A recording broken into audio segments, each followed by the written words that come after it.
strange game. I can't figure out why we started out so poorly. Really disappointed my upperclassmen, if I was to be honest, and the coach, because the coach has to get a team ready, and it's been 3 games in a row now that we have not been there at the beginning. And went through something like this last year, and then I told you we cannot, our margin for error is slim. I don't know what the Jeremy play was. It was critical, though, 6-point play. And I really don't know what the Cohen Carr one was. I swear he went straight up, and we're just not good enough to come back from that. So a couple question marks there, but a lot of question marks with my team guarding the 3. And I had some guys that used to be good defenders that right now are not defending very well. So I got to do a better job of coming up with different ways to guard some of those things. They hit, I think, 10 threes. I think they hit 7 or 8 in the first half.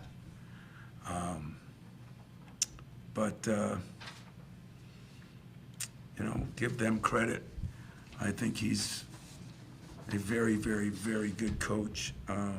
Loved him when he was not here out west. I loved him there. I know Dave Thorson real well, and I thought they did a hell of a job.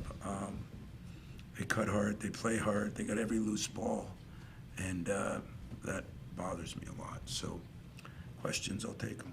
Tom, it seems like teams are going at Jeremy, trying to bait him a little bit now. He's taking the bait from time to time. Are you seeing that or no?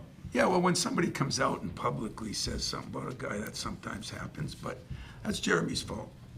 And I made sure I cleared all that up. I think the officials knew it. I talked to them. I did not see what happened in the play. You know, I saw him get pushed, and I saw his leg come up, and I didn't think he hit anybody, but if he did, then he deserves it, I guess. But if he didn't, I questioned it. So are they baiting him? Well, of course. Of course, when you go public with something, you should get baited. And it's his fault. And I make no bones about it. I sat him for a while, and I don't know. I don't even know if I'm going to start him the next game. But I stuck up for him, too, because what happened in the last game, I'll just say what happened in the last game, the way that was handled was poorly, too, and so that starts everything. But Jeremy's got to grow up a little bit, and but at least he played harder. I'm worried about my other 2 guys not playing hard enough, 3 guys. And so a little bit of everything, yeah. Do you know anything more on the severity of Devine's situation? I don't, but it doesn't look good. I don't. Do you know if it was a foot or if it was a... His foot, yeah. But I don't know one other thing. I think they were taking him to get x-rayed. How does that complicate things both in this game for you in that moment and then moving forward? Personally, I liked a lot that numbers might not have been great. I don't even know what Jordan, 5 for 8, 3 for 4, 2 for 4 at the line. He only had 2 rebounds, but I'd say Jordan played pretty well. You know, we could have used Jeremy to back him up, and Trey finally made some shots. But, you know, right now I've got some problems at the other end of the court. So to have that happen during the game, it was a little harder. Moving forward, we'll adjust. I was worried about Cohen. You mentioned being a little disappointed in your captains. I think 0 points in the first half. Obviously came together late, but you know, just the difference in those 2. You know. Yeah. Did you see that? He went straight up, and he got it in the nose. Well, of course. Yeah. But I mean, he went straight up. I mean, that means to me that they came into our cylinder. He might have been leaning a little bit. Like the baseline angle that I saw, it looked like he may have leaned into it a little bit, but not. But that was a secondary defender that came in. Right. It didn't look intentional. So I was disappointed in that, but very well officiated game. Everything was good. It just, that was a big play. I mean, that's a 3-point play that it's taken away. You know, like I said, Jeremy's was a run we're having, and you know, those could be 6-point plays when you don't get the ball. They get the 2 free throws that make them, and then they get the ball back. So those are critical plays, but he's got to grow up a little bit. With Cohen, like, you can tell sometimes, like, when he is tenacious and Yep. playing with purpose, you can see the Yeah. difference, and just getting that out of him all the Yeah, time. and you know what? Cohen's not a guy that doesn't work hard. I don't know if it was lacking confidence and finally he just did it. I don't know what it was, but there was a lot more energy the last half than there was the first half. Those final, I guess, 5 minutes that, after they go up 16, the fight that the team showed to get back in it, I'm wondering how much of that was, I guess, encouraging for what you said about the start, and how do you kind of, I guess, try Yeah. to will that out? I think you're having trouble asking the question. I don't blame you, because it doesn't excite me one iota. Because you're here, you know how many loose balls we didn't get and they came up with, and there were some strange things there too on continuations and that, but there were at least 3 or 4, and that just doesn't happen here, but it happened. So I am disappointed in the coach, and I'm disappointed in my captains. And do I feel a little better that we came back? Because we earned the comeback. It wasn't like they had their subs in, but they earned the game too. You know, Nico's done a hell of a job. They lost 2 or 3 in overtime. They lost 2 or 3 in the last seconds. He deserved to finish it out. They deserved the game. They won the game. They deserved to win the game. Cooper, I know that obviously you talked about them going small and that being kind of a tough matchup, but was there, was there more you thought he'd be able to give in that matchup than obviously, going scoreless?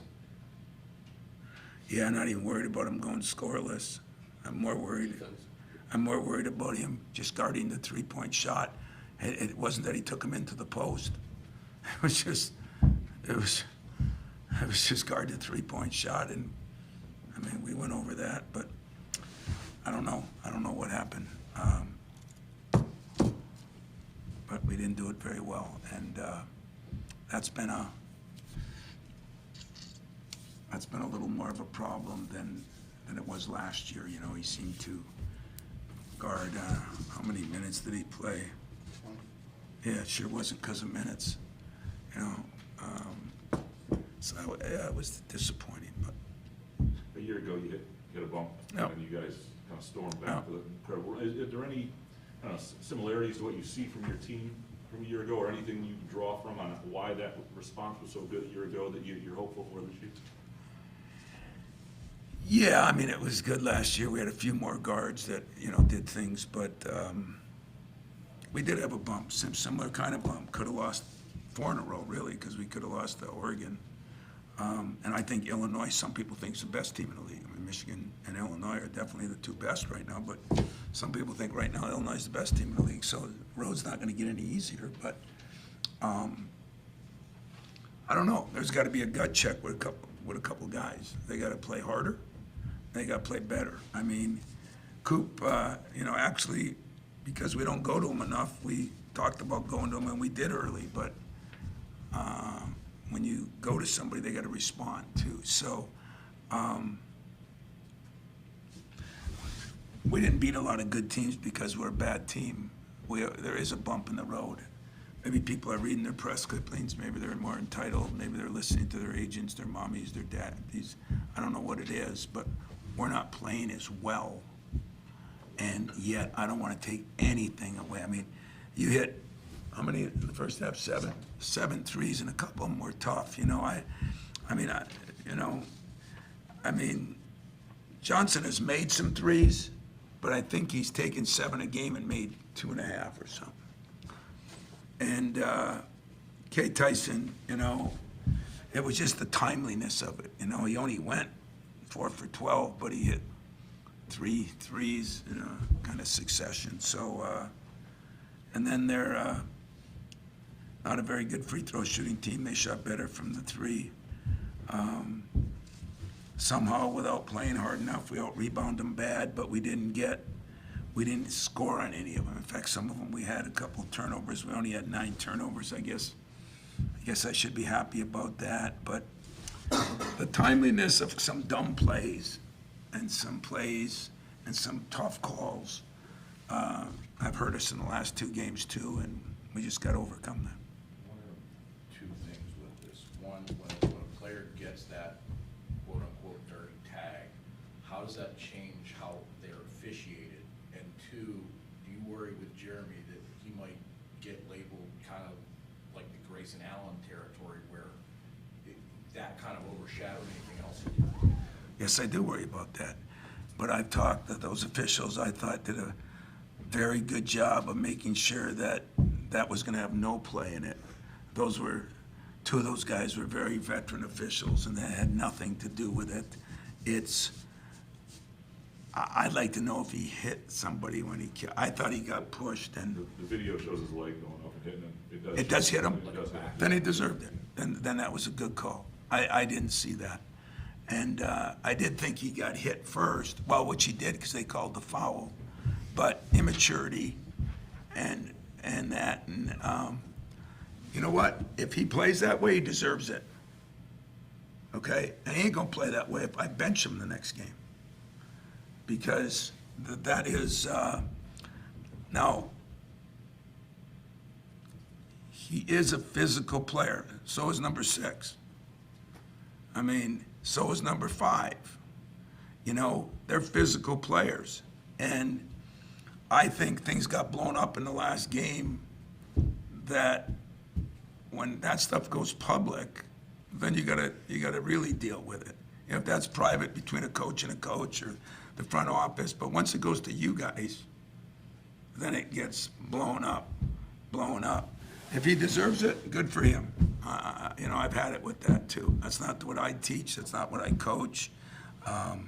I've told him about it. He's got a quick wit, but tonight, I did not think he played that way at all. One thing, again, I gotta look at it closer, but the Cohen one bothers me more than that one does.